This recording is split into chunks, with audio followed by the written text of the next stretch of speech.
कहानी दहेज कभी खुशियों की गारंटी नहीं दे सकता। एक सुंदर सी कन्या अनामिका कॉलेज में अपना ग्रेजुएशन पूरा करती है।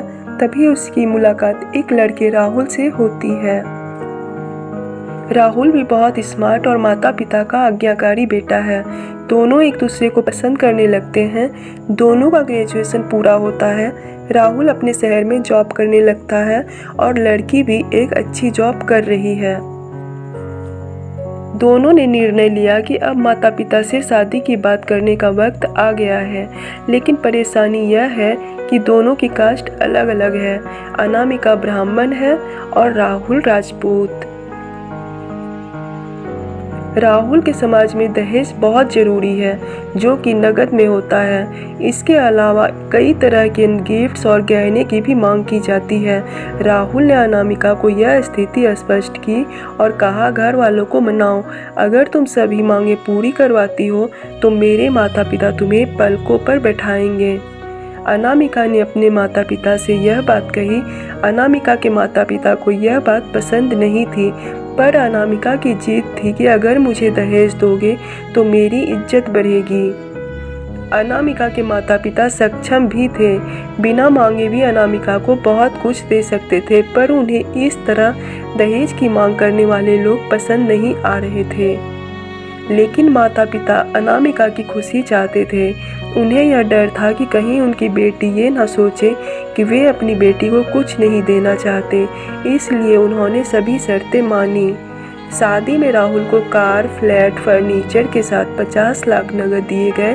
साथ ही अनामिका को गहने भी दिए गए और सभी रिश्तेदारों को गिफ्ट्स और कपड़े भी दिए। शादी बहुत धूमधाम से की गई, कोई कमी नहीं छोड़ी गई।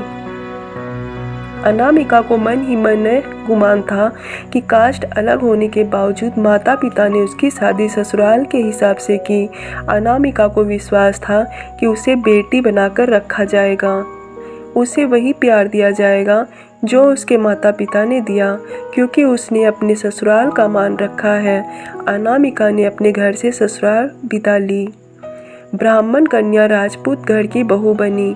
ससुराल में बहुत ज़्यादा पर्दा प्रथा थी। बहू को मनचाहा खाने तक की स्वतंत्रता नहीं थी।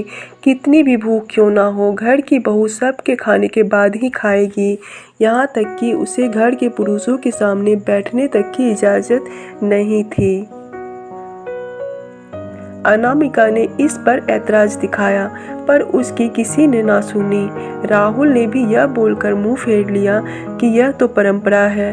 अनामिका को जो गुमान था वो धरा का धरा रह गया। उसे अपने माता पिता की बात याद आई। जब उन्होंने समझाया था तो वह उनसे बहुत लड़ी थी। उसने ससुराल में बात करने का फैसला किया। अनामिका ने अपने सास ससुर और पति से बात की, लेकिन उन्होंने नहीं सुनी और उसे बहुत बेरहमी से पीटा गया। अनामिका ने कभी ऐसा व्यवहार नहीं देखा था।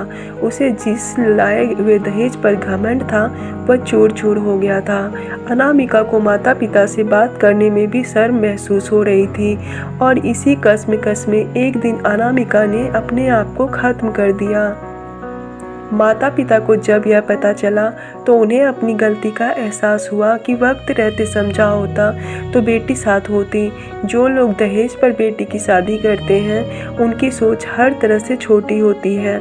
जो चाहे बेटे को नीलाम कर सकते हैं, वो किसी और की बेटी को कैसे अपनी बेटी बना सकते थे। दहेज कभी खुशियों की चाबी नहीं बन सकती, यह बात सभी को समझनी होगी। इस दहेज प्रथा की कहानी में आपने पढ़ा होगा कि माता पिता ही नहीं, लड़की की सोच भी दहेज को सपोर्ट कर रही थी। कई बार लड़कियों को दहेज का गुमान हो जाता है, पर जो लोग लोभी होते हैं वो कभी अच्छे नहीं हो सकते। यह बात सबको समझने की ज़रूरत है। कहानियाँ जीवन में बहुत मायने रखती हैं। कई बार बड़ी से बड़ी डिग्री भी ज्ञान नहीं देती और एक छोटी सी कहानी जीवन बदल देती है। शिक्षाप्रद कहानी को आधार बनाकर अपने बच्चों को जीवन का सच्चा ज्ञान दें। तो दोस्तों, कैसी लगी कहानी? अगर पसंद आई हो तो लाइक, शेयर, सब्सक्राइब जरूर कर दीजिए। तब तक के लिए बाय।